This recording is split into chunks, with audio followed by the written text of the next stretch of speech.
Good morning class. मैं आपका स्वागत करता हूं आपके ही चैनल एच के लर्निंग एकेडमी पर।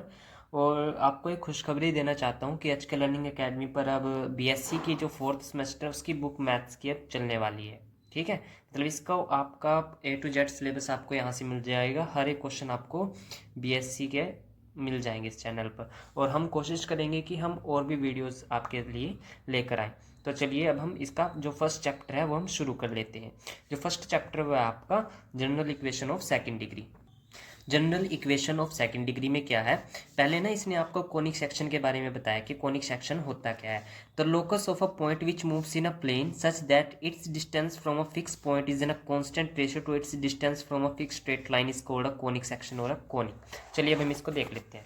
उसने कहा कि मान लो ये आपके पास कोई एक पॉइंट है जो कि ऐसे चल रहा है, मतलब एक पाथ कवर कर रहा है। अब ये जैसे एक पाथ कवर कर रहा है, रुकिए हम इसको ना एक एक्स एक्सिस में लेते हैं। मान लो ये कोई पाथ कवर कर रहा है, अब ये पाथ कवर कर रहा है तो इसको हम क्या बोलेंगे, लोकस। ठीक है, तो मतलब कि मान लो ये पॉइंट चलते चलते यहाँ गया। अब इस पॉइंट का ये किसी एक फिक्स से पॉइंट से डिस्टेंस, मान लो कोई फिक्स पॉइंट है। फिक्स पॉइंट क्या होता है, लोकस, फोकस सॉरी, फोकस से इसका डिस्टेंस, और किसी एक जो कि उसने लिखा है ना distance from a fix straight line, है ना। पॉइंट से तो हमने ले लिया, पॉइंट से ये वाला है ना। अब किसी फिक्स स्ट्रेट लाइन से, मान लो जो फिक्स स्ट्रेट लाइन है वो ये है। जो फिक्स स्ट्रेट लाइन होती है उसको हम क्या बोलते हैं, डायरेक्ट्रिस। ठीक है, इस पॉइंट का किसी फिक्स स्ट्रेट लाइन से डिस्टेंस और किसी फिक्स पॉइंट मतलब फोकस से डिस्टेंस क्या होता है, कांस्टेंट होता है। चलिए हम इसको ना नेम दे देते हैं। मान लो ये m है, ये p है आपका, और ये क्या है, s, फोकस। ठीक है, तो मतलब कि जो क्या होगा, पॉइंट से डिस्टेंस मतलब कि ps ये डिस्टेंस अपॉन pm, ये क्या होगा, कांस्टेंट। ठीक है प्यारे बच्चों, अब इसके बाद चलिए देख लेते हैं। अच्छा, ये किसी कांस्टेंट के इक्वल आएगा, है ना। और ये जो भी आएगा कांस्टेंट उसको हम क्या बोलते हैं, जो यहाँ पर कांस्टेंट आएगा वो होगा कोई वैल्यू, और उस वैल्यू को हम क्या कहेंगे, इसेंट्रिसिटी। और जो ये इसेंट्रिसिटी है ना, यही बताती है कि किसी उसकी जो क्या शेप होगी, ठीक है, ऑब्जेक्ट की। तो अगर इसेंट्रिसिटी 1 के इक्वल आती है तो हम उसको क्या बोलते हैं, पैराबोला। अगर किसी की इसेंट्री 1 आती है तो पैराबोला शेप को होगा। पैराबोला शेप कैसी होती है, ऐसी। ठीक है, अगर ये पैराबोला होगा तो इसकी इक्वेशन क्या होगी, y square is equal to 4ax। अच्छा, अब ये कॉनिक सेक्शन कैसे है, क्योंकि ये सभी जो पैराबोला, हाइपरबोला,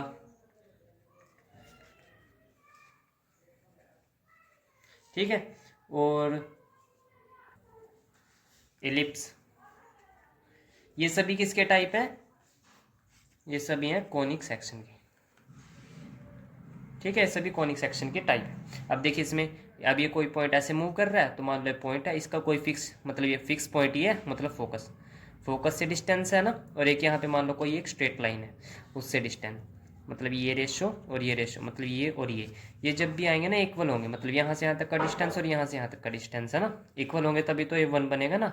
और जो मतलब मान लो ए बी और ये सी है ना, ये 1 होगा। और 1 क्या होती है, इसेंट्रिसिटी, मतलब कि जो भी यहाँ वैल्यू आएगी वो इसेंट्रिसिटी को रिप्रेजेंट करेगी। और इसेंट्रि तो ये 1 के इक्वल आएगी, और ये 1 क्या होता है, इसेंट्रिसिटी।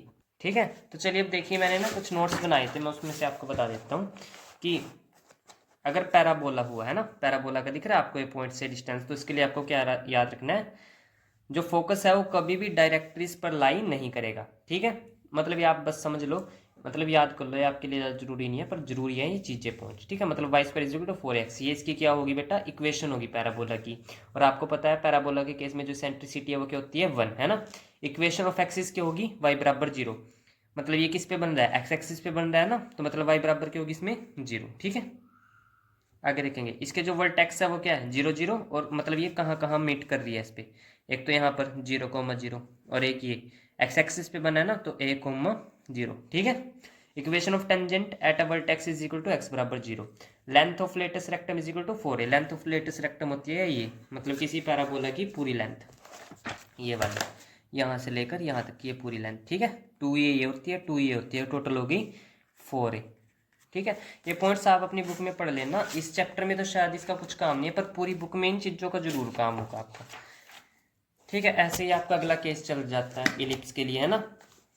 फोकस अब भी किस पे लाई नहीं करेगा, डायरेक्ट्रिस पे अब भी लाई नहीं करेगा। ठीक है, इसकी जो सेंट्रिसिटी है वो 0 और 1 के बीच में आएगी। और इक्वेशन तो आपको पता ही होगा, आपने +1 में जरूर पढ़ी होगी, एलिप्स की equation x² / a² + y² / b² = 1 होती है। ठीक है, इसके लिए सेंट्रिसिटी हमेशा 1 से लेस। और ये आप बुक से ना आप सारे पॉइंट्स पढ़ लेना, इंपॉर्टेंट है। ठीक है, जो आपकी जनरल इक्वेशन है ये वाली, इसकी डेरिवेशन हम करेंगे अलग वीडियोस में, पर पहले हम सिलेबस कंप्लीट कर लें।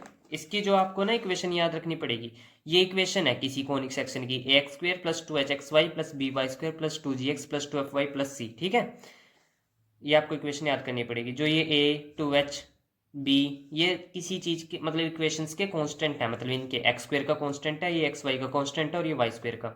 g f और c ये बताते हैं कि कोई जो किस शेप का बनेगा आपका, मतलब पैराबोला बनेगा, हाइपरबोला बनेगा, और वो कैसे ओरिएंट होगा, कैसे मूव करेगा। मतलब जी और एफ तो आपको बताते हैं कि कैसे मतलब उसकी शेप आएगी, और सी आपको बताता है वो कैसे ओरिएंट मतलब घूमेगा। ठीक है, ये ना आपको मतलब जो आपको शेप्स मिल रही है ना, ये आपने पढ़ा होगा 11 में, ये इस चीज़ से मिलते हैं, मतलब ऐसे।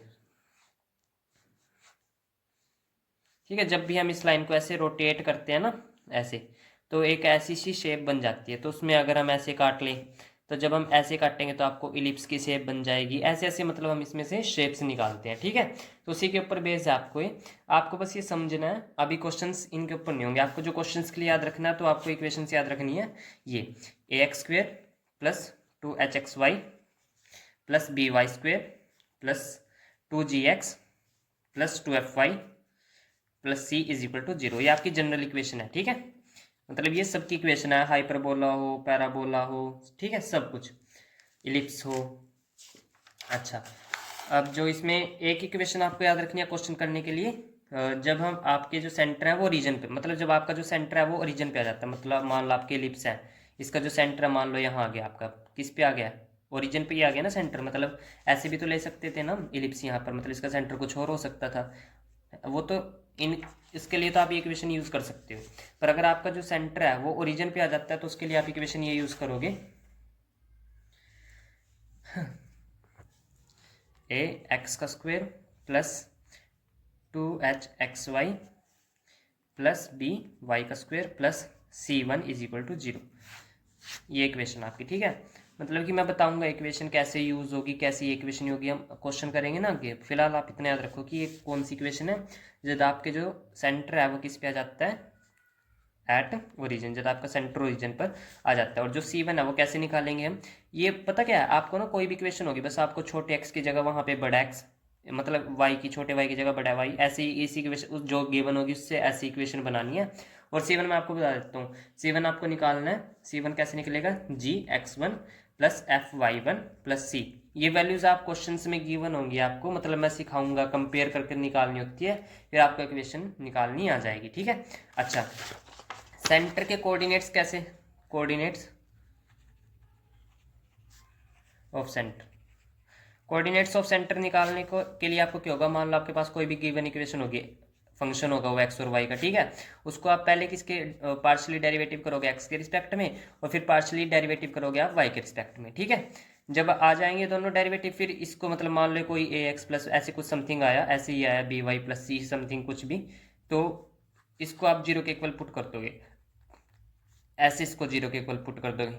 ठीक है, फिर क्या होगा, इन दोनों को ना आप सब्सटीट्यूशन मेथड, एलिमिनेशन मेथड, किसी मेथड से सोल्व करो, और वहां से x और y की वैल्यू निकालो। जो x होगा यही कोऑर्डिनेट्स होंगे, कोऑर्डिनेट्स इस फॉर्म में होंगे आपके x और y की, x की वैल्यू ऐसे रखो और y की वैल्यू यहाँ रखो, ये आपके कोऑर्डिनेट्स आ जाएंगे। ठीक है, अगर आप कोऑर्डिनेट्स ऑफ सेंटर निकालना चाहते हो, ऑफ द सेंटर, तो आप निकाल सकते हो ऐसे, मतलब ये फॉर्मूला लगा के भी आप निकाल सकते हो।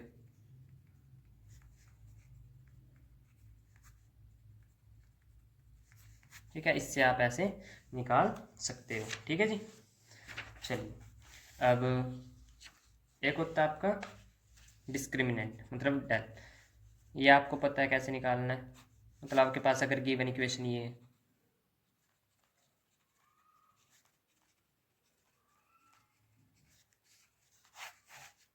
To ji x + 2fy + c = 0 है ना।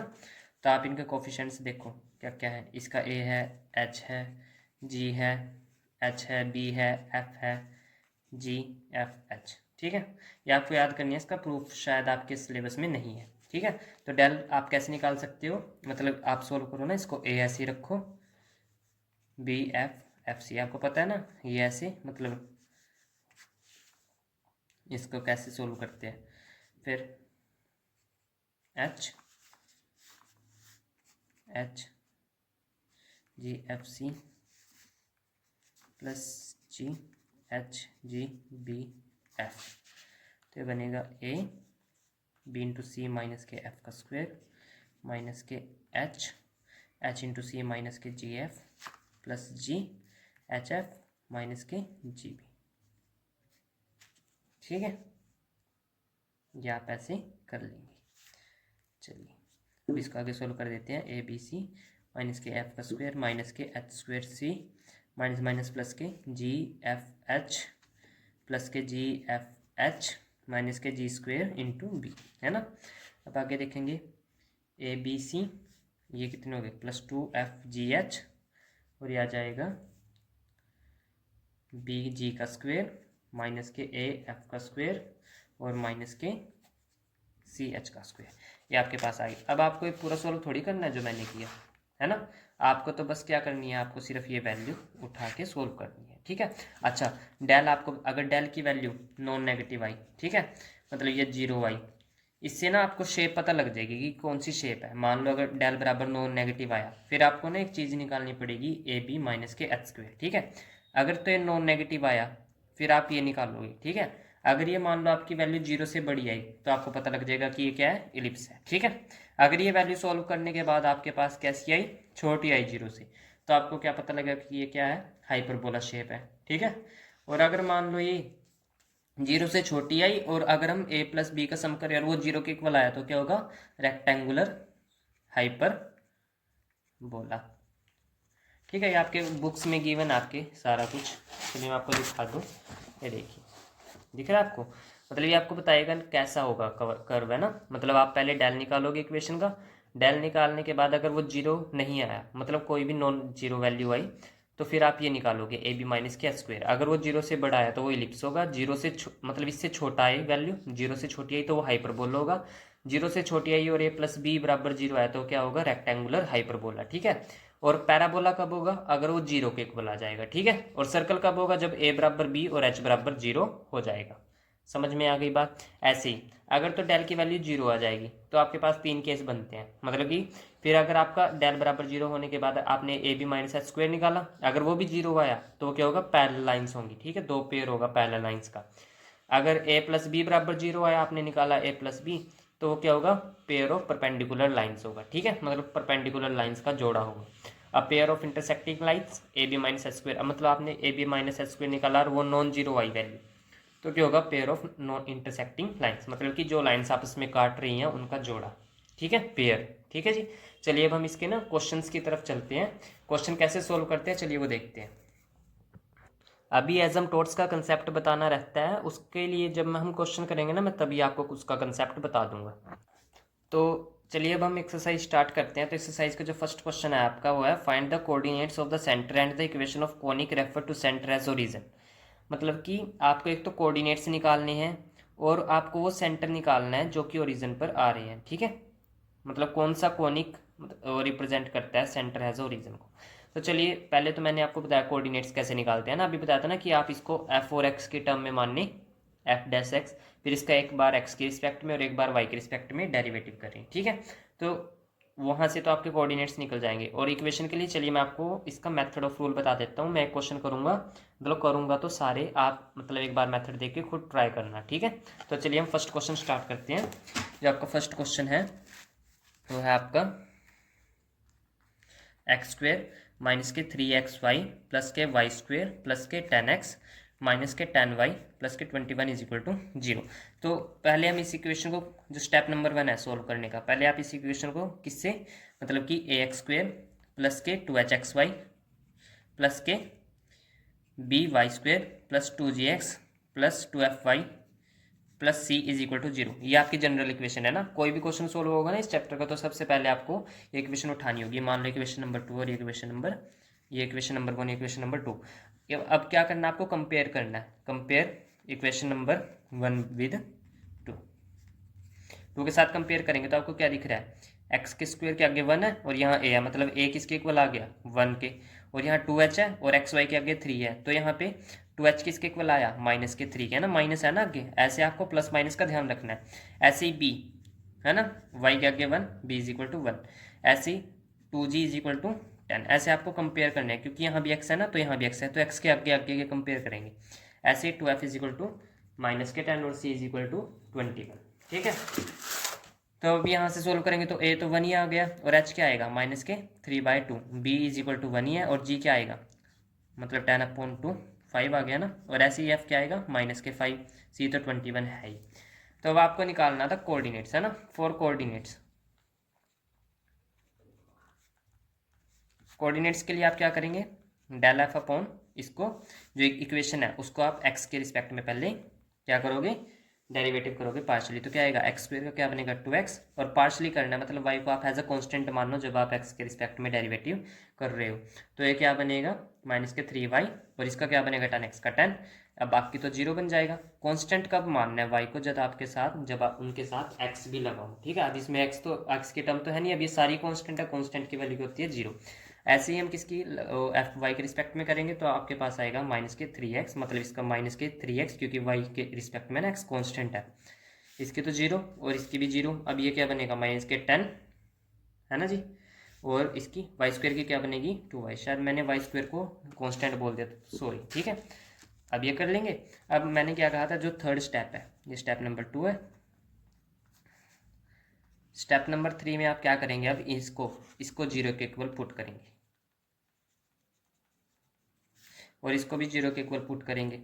अब ये क्या होगा, इसके 3x माइनस प्लस के 2y माइनस के 10 इज इक्वल टू 0, है ना, ठीक है जी। अब क्या करेंगे, हमें यहाँ से x और y की वैल्यू निकालेंगे। अब क्या करूँ मैं, अगर इसको 3 से मल्टीप्लाई और इसको 2 से, तो इक्वल आ जाएंगे ना इक्वेशन, और ये बन जाएंगे 6x माइनस के 9y मल्टीप्लाई करने के बाद, है ना। सोल्व तो आपको करना तो उसमें 10th क्लास में आपने किया ही होगा। यहाँ से x की वैल्यू कट जाएगी और यहाँ से आएगा -5y और इसको सोल्व करके 10 इज इक्वल टू 0, है ना। y की वैल्यू यहाँ से निकल के आएगी आपके पास 2। इस y की वैल्यू को आप इसमें इस इक्वेशन में पुट कर दो, चाहे 2x माइनस के 3 y की जगह रखो 2 प्लस के 10 इक्वल टू 0, तो 2x माइनस के 3 2 6 प्लस के 10 इज इक्वल टू 0, तो आएगा 2x plus 4 is equal to 0। तो x की वैल्यू क्या आएगी आपके पास -2। आपको कोऑर्डिनेट्स निकालने थे, नहीं कोऑर्डिनेट्स आपके निकल गए। कोऑर्डिनेट्स कैसे होते हैं, x into y comma y, x की जगह पे क्या रखो -2 और y की जगह पे रखो 2, ये आपके कोऑर्डिनेट्स निकल गए, ठीक है जी।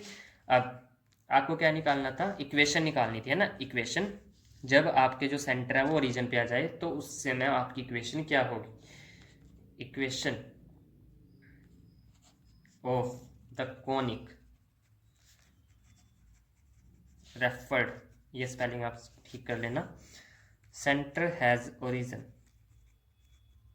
ठीक है। तो मैंने क्या कहा था कि जब भी हम कोनिक की और निकालेंगे इक्वेशन की, जब हमारे जो सेंटर ओरिजिन पे आएंगे तो जो भी आपकी गिवन इक्वेशन होगी ये थी ना, बस यहाँ छोटे x की जगह x स्क्वायर, है ना, और इसकी -3, मतलब छोटे x और y की जगह हम क्या रखेंगे बड़ा x बड़ा y, ऐसे इसमें।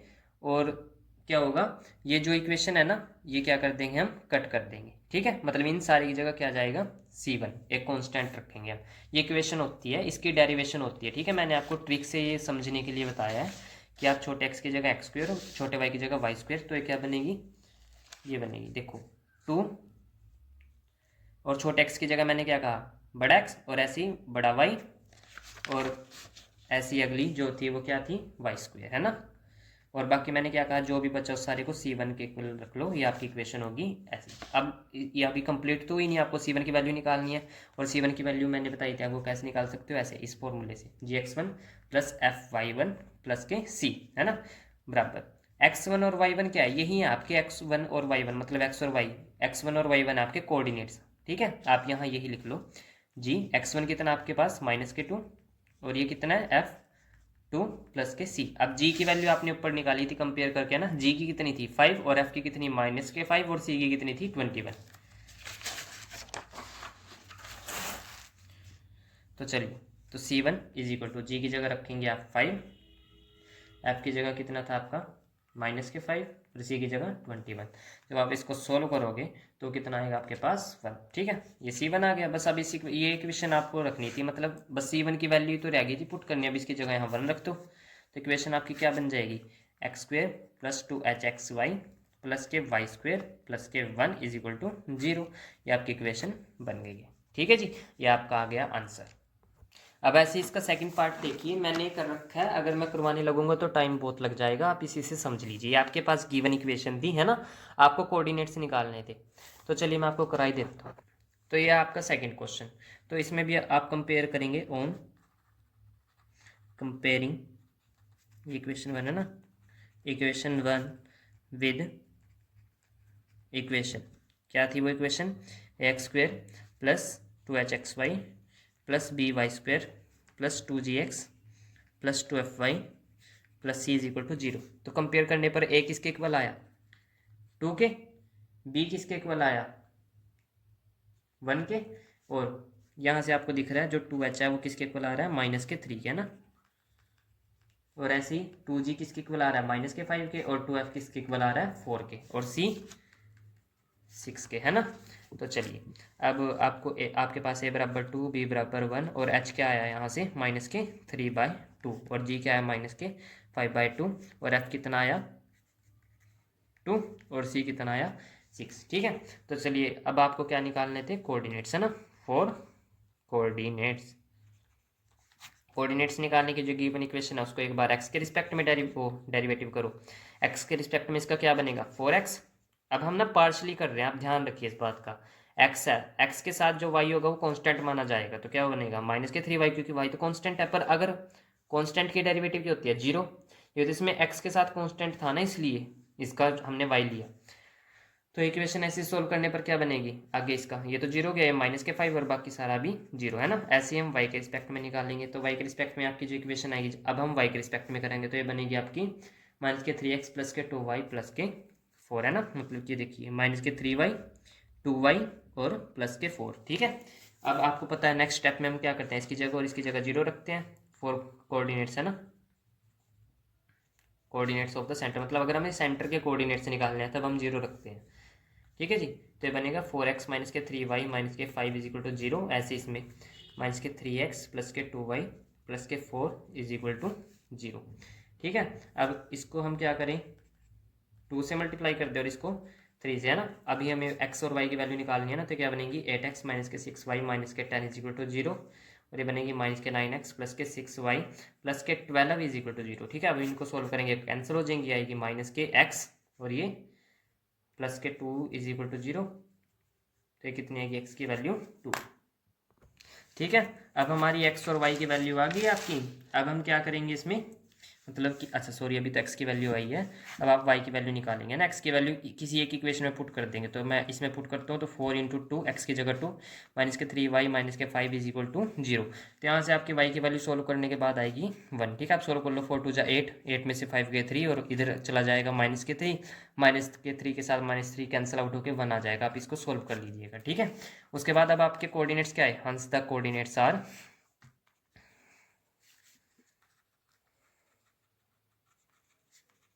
x, y। x कितना आया आपके पास 2 और y कितना आया 1, ये आपके कोऑर्डिनेट्स हो गए। ठीक है, अब आपको निकालनी थी इक्वेशन, मतलब वो इक्वेशन जिसमें जो आपके सेंटर हैं वो रीजन पे आ रहे हैं। ठीक है, तो मैंने कैसे बताया था, कैसे लिखते हैं आप, the equation of conic referred has origin, जो ओरिजिन पर आ। ठीक है, तो मैंने बताया था कि छोटे x की जगह यहाँ पे बड़ा x और यहाँ पे बड़ा xy और यहाँ पे बड़ा y और ये सारा c1 के इक्वल रख देते हैं, है ना। तो चलिए, तो ये बनेगा 2x का स्क्वायर -3xy + के y² और प्लस के c1 इज इक्वल टू 0। और हम c1 कैसे निकालते हैं, gx1 + के fy1 + के c। जी आपको पता है, ऊपर आपने निकाला था -5, f था आपका 2 और c था आपका 6, है ना। और x1 y1 क्या है आपके, x1 y1 यही है जो आपने निकाले, ये x1 है और ये y1 है। ठीक है, वैल्यू पुट कर दो बस। अब g कितना था आपका, ऊपर हमने कंपेयर करके निकाला था -5/2 और x1 कितना आया 2 प्लस f कितना था 2 और y1 तो आपको कितना आया 1 और c कितना था 6 था ना, देखो 6, है ना। कंपेयर करने के बाद 6। तो चलिए ये आया आपका 6। तो C1 की वैल्यू 2 के साथ 2 का कैंसिल, 6 और 2 8, 8 में से 5 गए 3, तो C1 आपका कितना आया 3। अब इस इक्वेशन को आप किस में पुट करेंगे, इसमें, है ना। तो देखिए आप पुट करेंगे तो आ जाएगा 2x का स्क्वायर माइनस के 3xy प्लस के वाई स्क्वायर प्लस के 3 इज इक्वल टू 0। ये आपकी आ गई इक्वेशन। This is the equation, refer to centre at, मतलब ये इक्वेशन है जब जो आपकी जो भी मतलब आपकी जो शेप है, अभी हमने नेचर तो निकाला नहीं, तो जो भी आपकी शेप है उसके सेंटर जब कहीं और थे और जब ओरिजिन पे आ गए, मतलब सेंटर जब भी मतलब ये ओरिजिन पे नहीं थे ना सेंटर, ये तब की इक्वेशन है। और जब इस जो भी शेप है जब उसको हम ओरिजिन पर लेके आए तो जो उसकी इक्वेशन है वो ये चेंज हो गई है, ये बन गई है, ठीक है। ओके।